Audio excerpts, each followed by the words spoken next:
using handhelds? While we're wrapping up, if you have a mobile device and this is free to, all the stuff we develop is free to use, you can go to App Store or Google Play and download Siftr. No E in Siftr there, and we're gonna use it a little bit later in the presentation, so this will just save us a little bit of time up front. If you can do that at any point as we move through the slides. We've got some friendly place-based educators here, which is great. I see you've met Mark. Did you know Mark before? No. Hi, Mark. How you doing? I'm doing all right. We will put this slide back up on the screen for those of you who are coming in and missed this, so that you can grab it later if need. Because they're not as involved, they just want me to do whatever.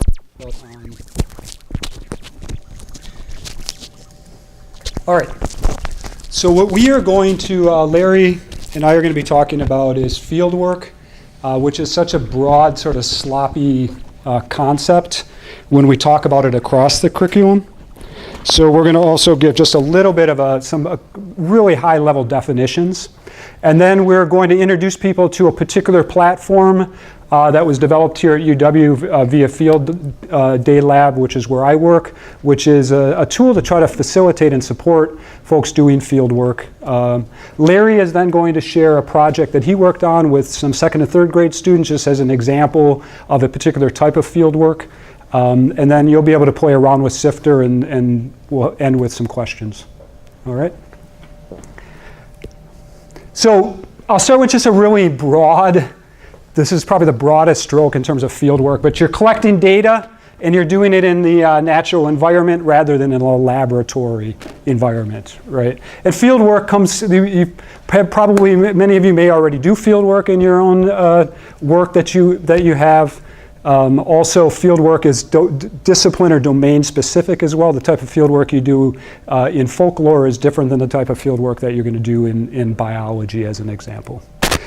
So this is probably the classic thing. I know there's some people that are humanities, social scientist people in here, and it's in K-12 education in particular, when we talk about field work, people always want to go to science. So we're going to get that out of the way right now in some way, because science folks do it and have done it in probably more frequently than in social sciences. But this is type of field work that's common, right? You do a stream study, you go out and you hopefully into your backyard at the school, and you do field work. So there's the natural environment. But what does it look like in social sciences? Here it's the natural environment. Very often people think of nature, but here we talk about the natural environment where the phenomena, the behaviors, the data is exhibiting in its natural state in some way. So these are a group of high school students who are doing field work during the protest at the Wisconsin State Capitol, and they were going out and interviewing people who were protesting at the Capitol in order to understand this problem of what's going on. Now, they could have sat in the classroom and only read newspaper articles.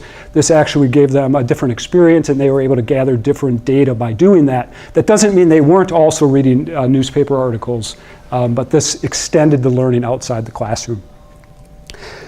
We're also interested, of course, in interdisciplinary types of field work. So this is a group of students. I'm thinking, I don't know if that's university students, but they were studying, this is actually also high school. They were studying the lake ecology, and so they were studying it from both a scientific standpoint as well as from a cultural standpoint. So just as an example, you might study Lake Mendota, which is where this is, and talk about fish populations in relation to dissolved oxygen, and you could see going out and doing fish counts with the local biologists. But here they actually went around and they were interviewing people who were anglers on Lake Mendota and talking to them about how they have actually seen fish populations change over time, or even the cultural practices around fishing. Do you eat the fish? Why or why not? So again, this is an approach where we think of it instead of only sitting in these silos of science or social studies or the humanities. This is, I think, a great example of how you can bring those two together and work as well.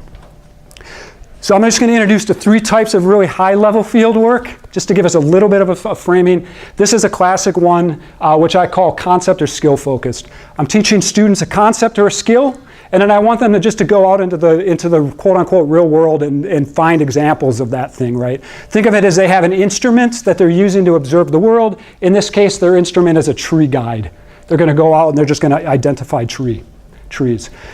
An example of this would be identifying organisms. This is the example that I gave you in science. You go to your local stream, you have to, and there are some skills involved. Collecting the samples is the skill, but then you also have to use some type of identification key in order to identify what it is that you found in there. Pretty simple level, relatively low entry point into field work.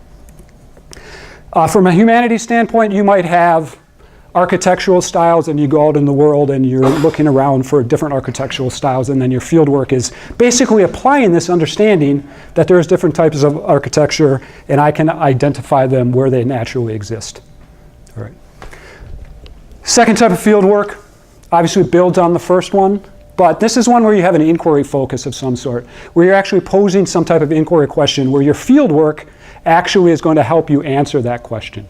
Right? So how do rain events impact our local stream? You're still going to go out with an instrument, in this case literally the instrument of looking at water temperature or dissolved oxygen, and then you're going to gather all this data together and then see how it might help you answer this question.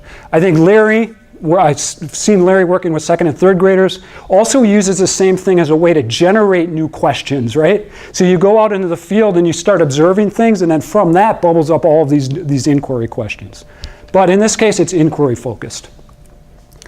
This is one, again, to keep going back to the humanities to some extent. Mark Wagler and I worked on a project where we were having folks go out into the community looking for examples of what type of creative expression do people do in our neighborhood around sort of arts-related creative expression. And this is everyday artists. We're not necessarily looking for the person who's a professional painter as their career, but people that make signs, or in this case, the person made hula hoops. And the kids went out and they were actually trying to identify that from, again, what's the inquiry question? The data out in the field helps us answer that inquiry question. This is one where instead of just identifying architecture, what does it look like when you have a question about how has our city developed over time and how has architecture changed and why has it changed? That might have a fieldwork component to it. The third type, and this is the type that Larry's going to, he'll introduce himself and talk about. His project is one where it's problem solving focused, right? In this case, your field work is going out to, the idea is to better understand a problem space, maybe even to identify problems that are existing somewhere, and then go back into the field to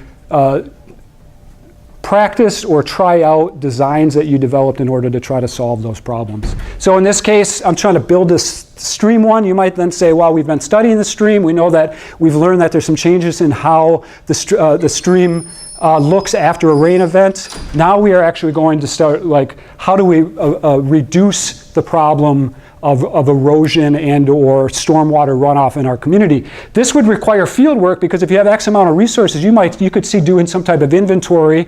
I have a slide later from David Hart where he did an inventory of just even looking at where does the water run out in a particular neighborhood, right?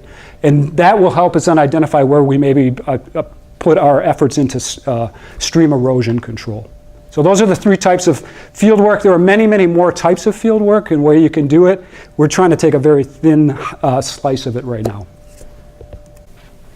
So my name is Larry Gunlaw, and I teach at a school called New Century School, and I teach second and third grade.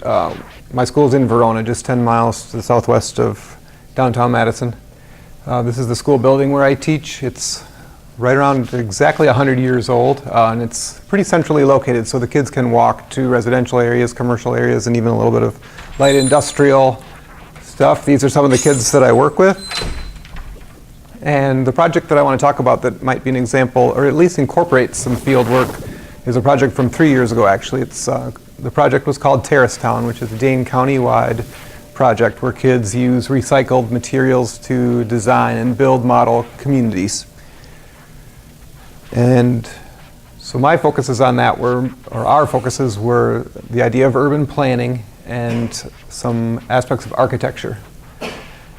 And if I were going to frame what was the problem, our take on the Terrace Town work was, what if we were going to redesign Verona? How might we make an improved version of the city? So I'll get to the fieldwork portion in just a second, but just to note it was part of a bigger project with other things going on. So kids were interacting with architects, doing activities like sorting photos, building simple models of different layouts that a city might have, Of course, reading to build background knowledge, playing video game SimCity. Guest speakers such as this urban planner, doing some 3D modeling. Our school has a STEM focus, so we use the engineering design process for a lot of the science work in particular. And my goal at that time was, how can we try to use some similar thinking with a social studies project? So the ask step, kind of framing what is the problem. So for us, it's how can we make a better version of our town? The explore step, how have other people maybe attacked that, or what are our ideas to do so, and then eventually getting into model building and thinking about our models, explaining them to others, getting feedback, and going through perhaps even several iterations of improving on our design. So Jim had his model up of the problem-solving focus type of fieldwork in the first step. So our explore and discover step was basically community walks. So school staff and parents taking small groups of kids around. Kids had access to iPads, and their simple task was just go around and see what is it, find things that you like, find things that you care about in our current city as it is now, and also some things that you'd like to change. And we used the tool Siftr, which we'll be working with a little bit together. First of all, to organize the photos, organize them in several ways. One, from all the individual iPads, getting them to a central place so we could all look at them and talk about them together. And then also they're physically organized on the map so you can see where the photos were taken. The icons on the left represent or are the photos taken by the kids, and the green, yellow, and red icons, you can see from the legend, are tagged according to whether the kid thought that was something that they would like to change, something they liked, or something they cared about. When you click on one of the individual photo icons, there's more detail, so the kid in general would type themselves. In this case, I typed it for the kid, but a description of what it is they were taking a photo of and why. And then you can see their tag. And then there's also an opportunity for other kids at a later stage to go ahead and look at the photos and then give feedback back to that kid, or just classroom conversation in general gets recorded in this space.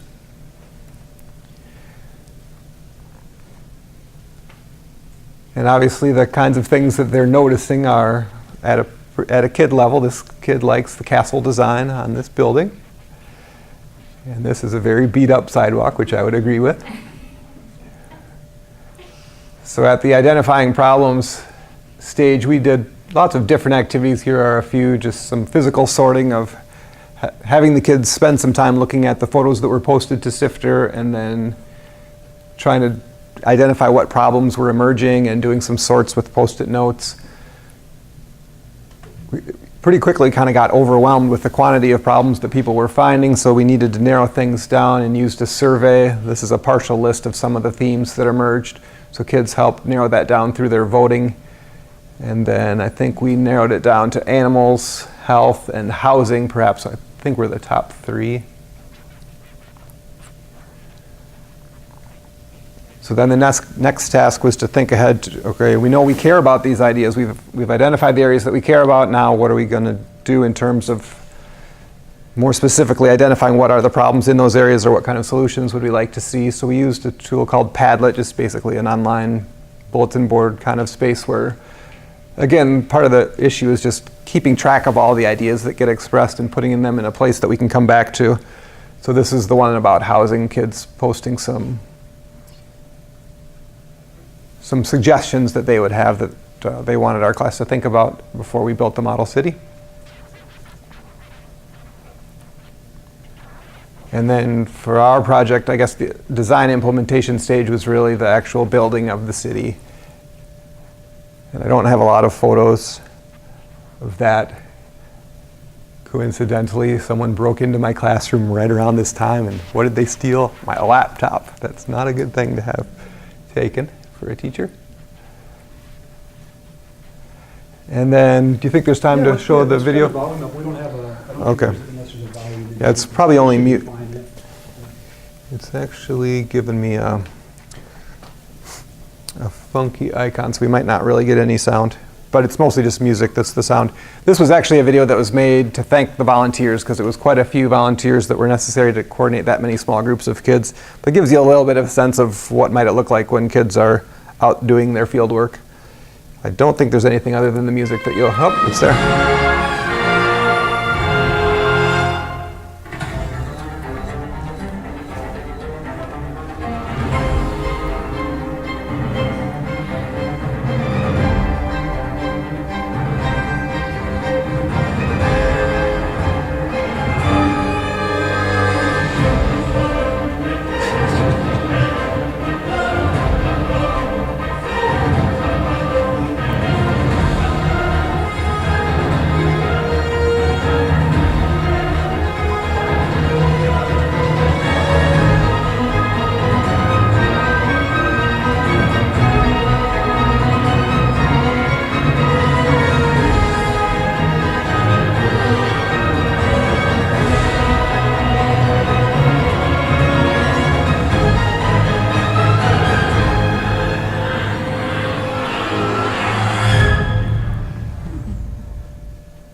So I think for me, one of the really nice things about looking at Larry's work is if you take just field work, it's really such a small component of a much richer project.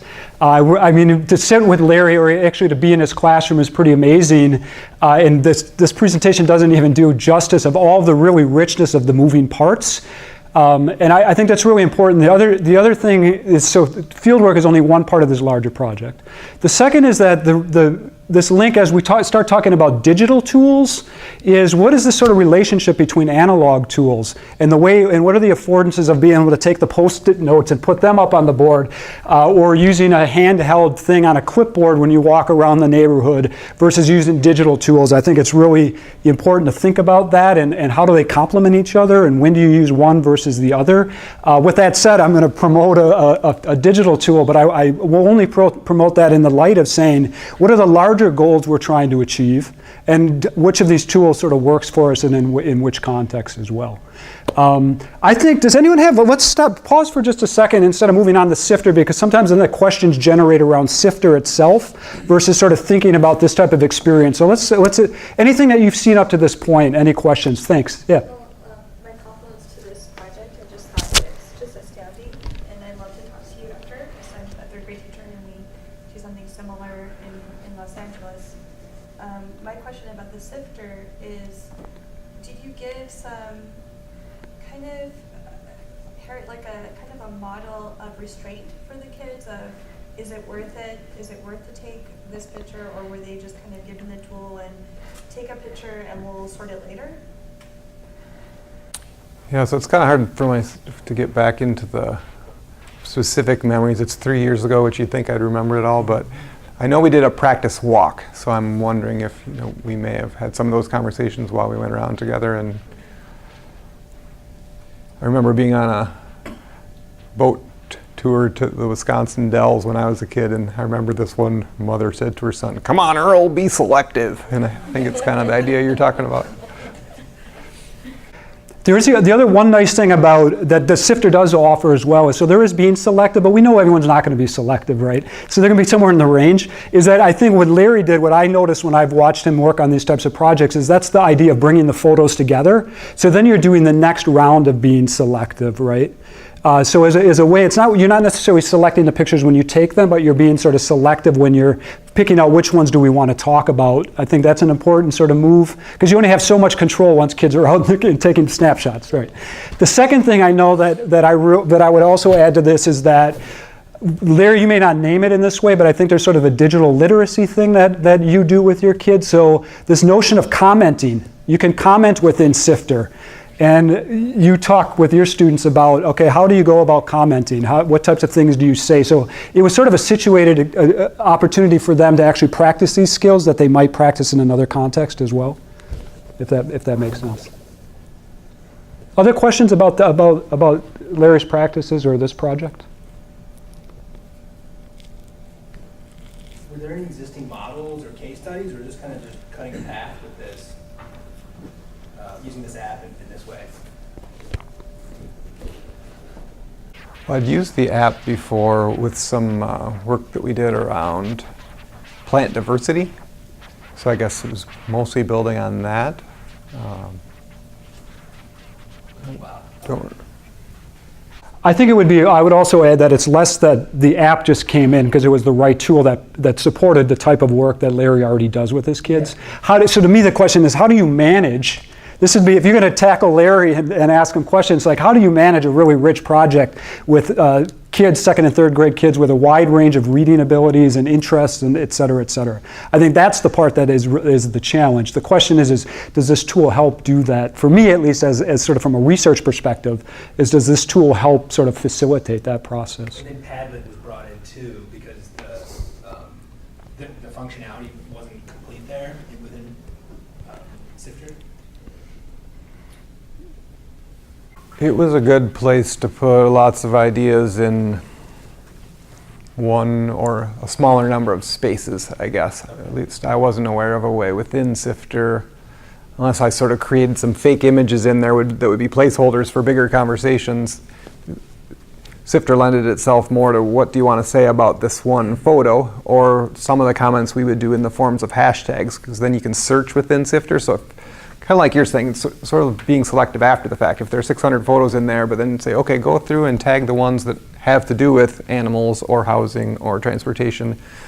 And then sometimes even doing a save at duplicating an old Siftr and pulling out all the stuff that we no longer care as much about, so you're 600 down to 200, let's say. But it's just kind of a learning as you go kind of thing, I guess.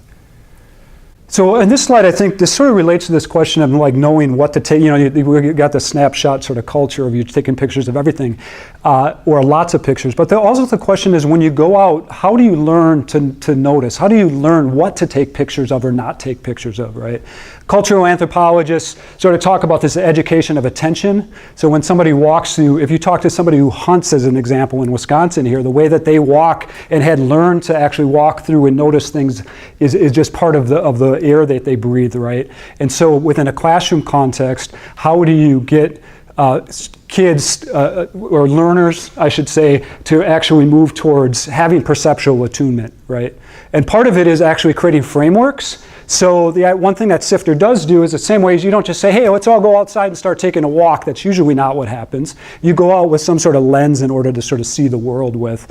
And that's getting people to say perceptual attunement. So for example, you've experienced the lighting in this room, but you probably didn't stop for a second and notice how this room is lit, right? Unless you're like me and just can't really stand overhead lighting like this. But now when I say, hey, look, let's do a light design of this room, immediately now you're even conscious of the fact that this is a design space, right? Before we were experiencing it, unbeknownst to ourselves, right, subconsciously.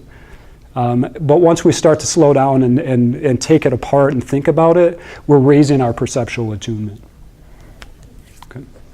So we will shift to Siftr. I'll say a couple things. Field Day Lab is a research and design group here at UW-Madison.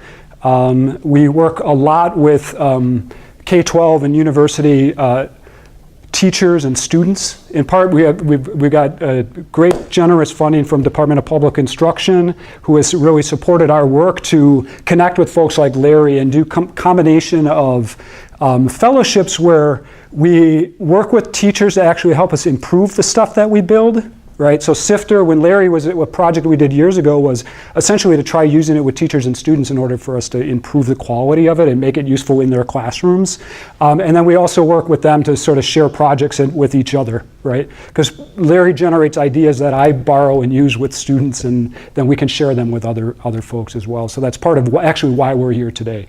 Siftr is one of the digital tools that we developed, and it's really meant to be a very thin slice, which is to how do you really quickly get outside and start giving some people some frameworks for things to look at. We are beginning, as we move forward, to think about using a little bit more of a gamification around it as well, so that you might have challenges in order to ramp up, team together in order to do X, Y. We've done some early experimentation with that. It's free to use, and the really nice thing is that, I think, is that you can author your own Siftrs. so that you'll have an opportunity, you could author something before you leave. Some of you may have already authored something if you downloaded it at the start of the thing. I do want to say Mike Tully is in the back here, so as we begin working with Siftr, Mike is a lead developer on Siftr. So if you have questions, you can just immediately bypass me and go right to Mike, especially if there are problems you're having. But if you want to say something good, then you could talk to us. All right. So Siftr, I think I'm going to do, and you can, again, download it via the App Store or Google Play. But I'll just really quickly run through, we switched computers, that's why.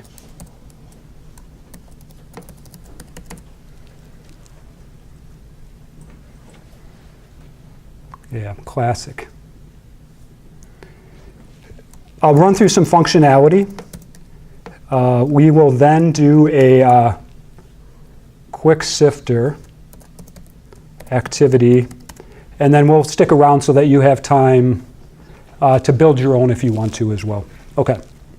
So one of the first questions that comes up for a lot of, particularly in a K-12 education, is am I making something that's public for everybody to see? And I'll just start by saying that you can choose whether you want to make something that's sort of a walled garden or whether you want to make it that anybody can come to the Siftr website and find it.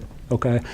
So what we're looking at right here on Siftr.org is I just clicked on Discover, and this is an opportunity for you even to begin playing around with the other types of Siftr activities that other people have created. And you can do a search, but I'm going to bring up a specific one called Campus Wildlife.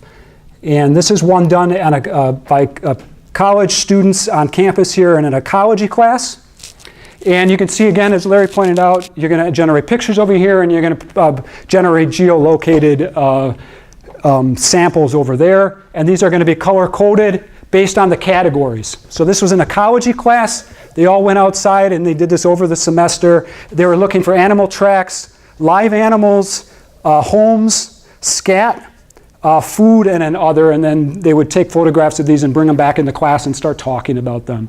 So some of the students, just as an example around this perceptual attunement, would walk to class for months or years and not even think of wildlife around them. The hope is that you do this, and all of a sudden you start noticing the peregrine falcon that hangs out by Van Hise, or you notice that there's some poop on the ground, and you're like, oh, I wonder what animal that was, right? So that's sort of the impetus behind this thing.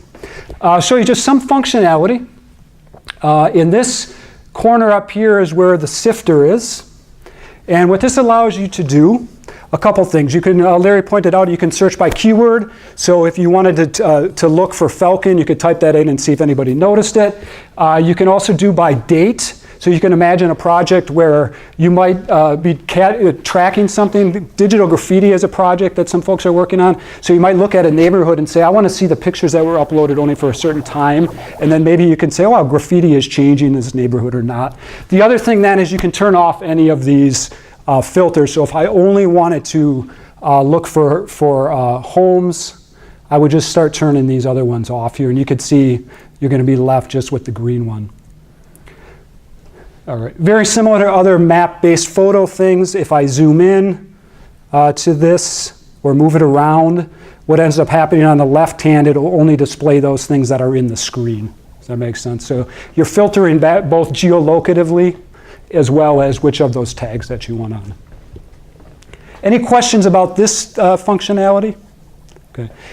You can always go to a Siftr and just observe it. So you could create a public project and people could come and look at it. They don't have to create an account at all. You can upload photos via a laptop or desktop, and then you can also do it via a mobile device as well. Okay.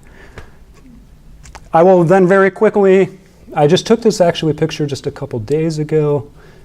Let me hide this again. In order to upload something, I'm just going to hit the plus button.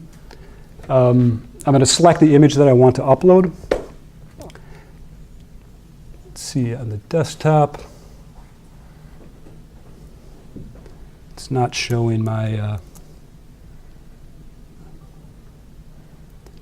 Chewy stuff is now public. Okay. I thought I had something uploaded on there, maybe not.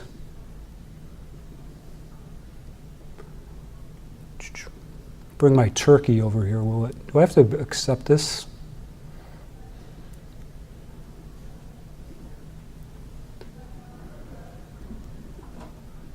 Yep. There's the turkey picture here. That's our offices are just over there if you know where this area at all. At any rate, if I hit that plus button, it allows me to upload. You could probably do it a lot faster than me as well. I'm not going to be able to upload it. So trust me, what would happen in this case is I would hit that plus button and you would be able to upload. So I think, any questions about Siftr specifically? What do people use them? Like what are some of the more common projects you get with Siftr? Where's like really stand out to you? This is what people use.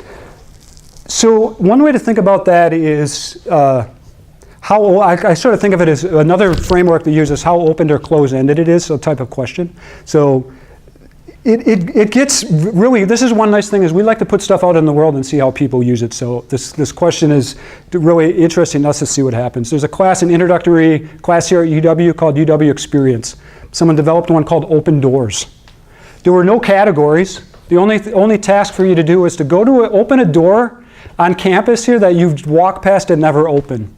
And go in and find out what happens in that thing. And then you come back to the class and you share your experience. So it's supposed to be what I call an alibi. You use it to create an alibi for you to actually do something that you typically wouldn't do in the world. In that case was just to try to get students to go out and experience campus and learn something new. Right? This is this is actually a really good example. This is Ruth Olson, who is teaches folklore here at UW, and in her class they were reading a book. This is a very like a folklore 101, and this book said, hey, you know what folklorists do is they go out in the world and they look at things people say, things they do, things they make, and things they believe. And your job is to just go around campus and take pictures of those things and then document them and put them up. But her assignment that was all data then that got collected, and the student's assignment was to write an essay from a folkloric perspective about culture on campus at UW-Madison. So the data was kind of crowdsourced, and the analysis then was you had to pick a question that this data would help you answer. Does that make sense? That's another example. That's folklore. David Hart, who is here, just was doing one, I think, sort of both proof of concept, right? But also just exploring. He loves maps and professionally does that. And this is related to water runoff. So part of our area that actually has water runoff problems. And so going out and just sort of tagging these. Since then, this is what I love about sort of sharing project ideas. This has been picked up by other people who have done it sort of to think about water runoff in their own neighborhood or around their school or something like that. So those are the types of things. Some people are also using it. This was the first example that really sort of took off to say what might it look like. When MOOCs were big, UW ran a MOOC called Forest and Humans that was taught all over the world. And the very first assignment was to everyone just go out and take a picture of a tree in your own backyard and then write something about it. And so it was a way for students, like a large multi-person class, for people just to begin sharing stories about trees. And you can go to this one, it's pretty cool. There's these trees and then people write things about why they're important to them. And then you can map it out and look at what types of trees are around the world. So the main thing about that is that it's being used in all kinds of ways.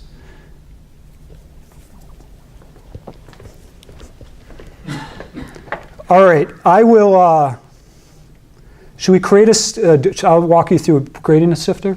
Should do that? Okay. Let's see if there are any more in here.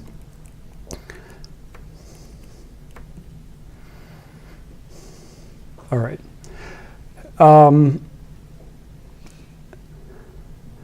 So as I said, you can author Siftrs. Back to your question of how people are using it. I'm going to scroll to the bottom of this screen, and let's just walk you through really quickly. We'll create a Siftr. Let's call it shoes. And this is a description that comes up, and you can put any type of text in there to sort of guide people or give them an overview. what kind of shoes do people wear at Play, Make, Learn? All right. That's it. You can create an icon for it. So you saw those icons on the Discover page. Go over to Appearance. Pick one of these templates. We used to have a thing where you could upload your own icons. There's always this balance between trying to have an elegant looking thing versus giving people too much control, and so we debated that for a long time. I fall on the other end where I would love to let people make their own icons again, but they also can look pretty bad sometimes. You can pick a map where you want this. When I first launched the Siftr, where does it load? What's the first screen that comes up? And you can have some control over whether you want to make it in a really small area or whether you want to make it in a larger area. This is something that hasn't come up yet. So on the very basic level, you add a photo, you add some type of caption, and then you assign it a category. We now have functionality for you to make more fields. So when you come into a room, let's say I came into this room, I could say how many people are in the room, and then you would write down the number. What color are the walls, and I would write down that. So you can actually make customized fields that allow you to drill down and collect more data if you want to, if that makes sense. So there are some projects where people who are using it were saying, well, we actually want to use it for this type of project, and therefore that's why we went into adding more fields. In this case, we don't need any more fields.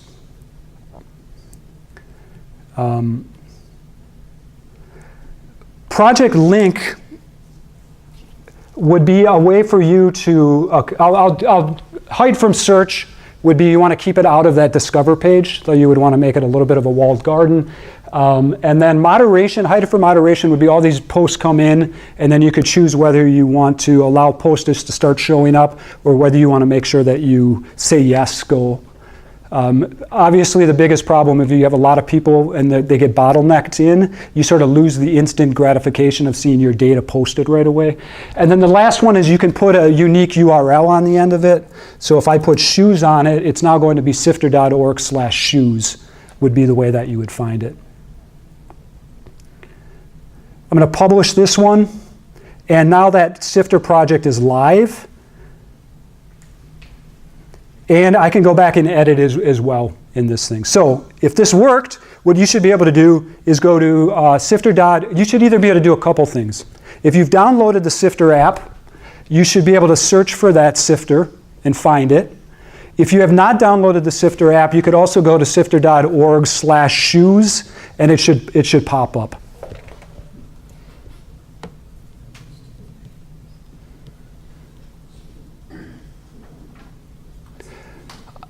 I'm going to go back in and say, oh, wait a second, I want to edit the Siftr. The reason I'm going to edit the Siftr is because we didn't put any categories in. So one category of shoes people might be wearing would be running shoes. I can add another category if I want to, let's say sandals. Or how about flip-flops? Kurt's wearing flip-flops maybe. So we got to make him feel included here. And then there's also always the great one called Other, and then I can save that. So now when you go into the Siftr, you should see those categories. So what I'd like everybody to do right now is let's actually go out and do some field work. Load this Siftr up and just answer the question of what kind of shoes are people wearing at Play, Make, Learn. And then we should be able to see that populate live here. That will be our test. Is the Siftr coming up?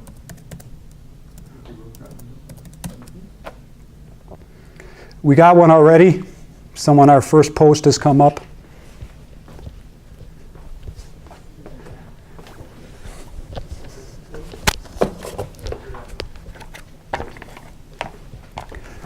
We can come around and help people. Yep, let us know. Mike's around as well if you have a question. You're also welcome to use an iPad that already has Siftr loaded on it if you would like to.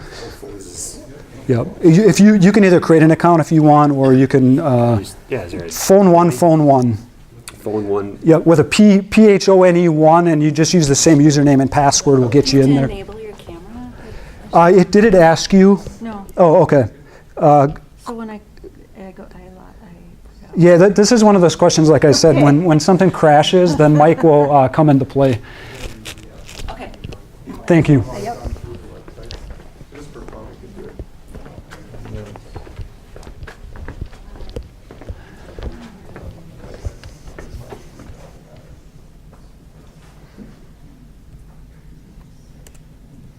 Which, there's two shoes. Matthews. Yeah. This one, this one. Okay. Thank you. We'll find out, eh? I don't know how you take photos from that. It's, unless I'm totally messing up, from the app, is there a way to create a new post like what you did up there? Yeah, if you, are you in the app? I'm just in the app. Oh, yeah, you're in for the app. Okay, iOS. so open up Siftr. I'm sorry, not Siftr, but Shoes. Okay. So you should be able to type I Shoes. found the one that you, I found the one that you made. Okay, open that up. posted to it. Yep. And Then when if I you're want in to- there, you just hit the plus button. Okay. Yep, and then that should allow you to go in. If I wanted to create like my own, Oh, your own your own new one. What's the- I You don't would know. actually, it's sort of an awkward thing. It's called a sifter. That's what we call it. We say like, I want to create a new sifter. You would have to go to you would go to your browser okay. and then create it through your browser the same way that I created it on my browser. So there's not an app that, from the app itself, you can't create a new one. Because there's a lot of functionality. Yeah, exactly. Okay. Yeah. Yep.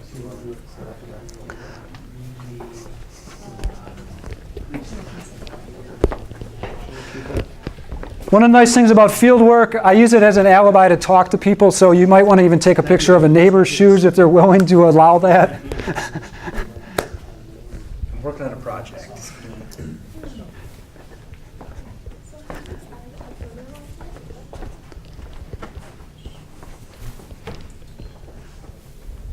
Did Mike solve it? Was the enable the camera? It wasn't able to camera. Good. I wanted to catch that because yeah.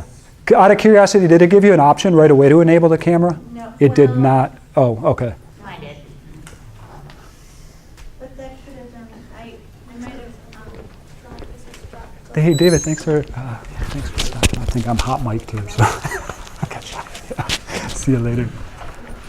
We should get together though. I want to learn about that trip. Yeah, that's cool. Absolutely. Thanks. See you later. Put the picture on. Oh, is this It's online. Oh, you're doing the online. You did as opposed to downloading the app. I think I downloaded the app too. Good deal. Is this, sorry. Is that the app? Oh no, that's not it. It looks that icon in the upper left. Yeah, there's another Siftr out there, so make sure you download the right one. It should be the one that's developed from UW-Madison. Field Day Lab is what it says. Yep, and it looks like the icon looks like this thing up in the upper corner there. Yeah. I mean, it also works. The reason it's called Siftr with an R, it's not like a .com San Francisco thing. Somebody else already had Siftr.org with an E as their domain, so it works.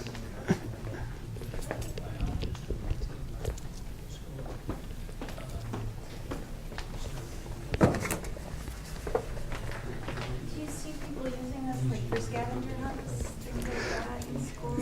Yeah, we've seen some scavenger hunts where people, like a classic one was, how do I get introduced to the library at the beginning of the year kind of thing. So sort of using it for scavenger hunts. Absolutely. We have another platform. So a little bit of history on Siftr is we have a platform called ARIS, which stands for Augmented Reality Interactive Storytelling. And it's a platform that allows you to actually make interactive stories. And you could maybe have a guide then when you get to a location and they give you a task within this room. And it had a notebook in it. And what we wanted to do is actually just strip that notebook out and make it its own sort of elegant app. But if you're interested in this type of getting out into the world, ARIS is another platform that you might be interested in looking at. Yeah. Kind of defeats the neatest part of the functionality of this, but if you have a student who wanted to upload a photo for an assignment, for example, can they mask the location? If the assignment's like, take a picture of something you produced, and they're like, well, I don't want people knowing where I live. Yeah, you can especially do it from the desktop because the desktop won't necessarily automatically geolocate something. The other way that you can do it is you can move your geolocation later. So once I have a post added, you could go in right now and move your post or edit the text of your post as well. Because that is an issue, right? If, let's say, for example, we're doing local culture and kids are going home and documenting their local culture at their house, and they're showing grandma's expensive, or whatever it is, right? That is a chance. That is an issue. The other thing for full transparency is, even though there's a walled garden, anyone could go to that Siftr if they knew the unique URL. So it's not 100% secure in that regard either. That just for full transparency about that. Yeah. Are there other features that you're developing for this or would like to have? There's always, well, I think one is a short video, right? Because this is also the thing that you're talking about is how, like, training people to take short videos to document something versus like, whoo. We just from a technical standpoint, that's problematic. The other is that we're looking at is how do you sort of bring in game-like elements in order to sort of change the dynamics around it? So you can imagine a citizen science project where people are going out and looking for birds. And this might not even be in a K-12 setting, but we don't know each other, but we live in the same neighborhood. What happens if two people come together and they go out and make an observation together? Do you get more points for that to sort of build up? Or how does it look if you have teams come together, or even a leaderboard? Do people make more observations if there's a leaderboard than not? One of our early tests actually said that those dynamics do come into play in an ornithology class at UW, that they had leaderboards and the number of posts went up for students just because of that sort of thing. Those are those are the main things. Other are a little bit better usability. So being able to even view photos in different ways, sort of more like thinking about how other social media sites are making it easier to use the apps. Yep. Jim, in that conversation of identifying learning targets for this, do you ever see teachers trying to actually look at standards and go, hey, we're going to try to work on that standard through this thing? Yeah, yes and no. And I think what they do in that case is sometimes move it further from being field work often. So I'll give you an example, and I'm not even saying this is the bad example. I think it's a creative example of using it. Is someone who was teaching the Cold War, and they did this assignment where they wanted their students to map out episodes of where the Cold War took place historically. And so the kids did online research, and they found examples or a photo that would, let's say, the Cuban Missile Crisis. One photo that is going to really be a good snapshot of that, and then geolocated on the thing. So they created a geolocative map. So they were using it a little bit more as a presentation tool. Then they were also talking, which I would call like the neo-Cold War that is happening right now. What are some examples of the new Cold War that are taking place? And you might actually be able to find those in real-world newspaper headlines, or out even in the real world in some place, right? China in Africa, as an example, would say, like you could say, let's study that. Other people are definitely doing it around stands. So the other example, like I think Larry, your example of the ecosystems thing. Yeah, you want to talk about that? Yeah. I don't even know exactly what the standard was, but I remember at the time that was kind of part of the task of how can I try this new tool to accomplish something I already should be accomplishing, and so yeah. Yep. And in that case, you guys, that was a standard, which is we're going to learn how to identify stuff. They basically, like in a classic biology class, they go outside and they like use some kind of framework to look at insects, right? And so people are using it for that kind of stuff. On this, I would say right now, the majority of people are really using it on that level of, I want to build a concept or get people to test a skill. And then the next is those people who are already doing really rich work and then are bringing it in to support that work. And so what we're hoping to move towards is getting more people into the area of, we want more Larry Gunlocks in the world is what we're trying to do. And I will end, I think, I honestly don't know what time this session ends, so someone stop me. We're doing okay? A minute ago. A minute left. Perfect. Is it literally a minute left? Oh, it ended a minute ago. All right, so I will end right here. I just used a minute just trying to figure out whether it, okay. Again, this is really, and thanks to DPI for supporting this idea of fellowships and bringing teachers together from around the state of Wisconsin to help us think about these types of questions about how do you link this to standards, how do you actually do better work. We are hoping to move more folks towards these rich sort of learning experiences, and then the tool supports that work. But we also see this tool, what I have found is this tool is actually an entry point for people who might not be doing a lot of field work, is it just gets them up and running to even be thinking about it. So we've been running fellowships.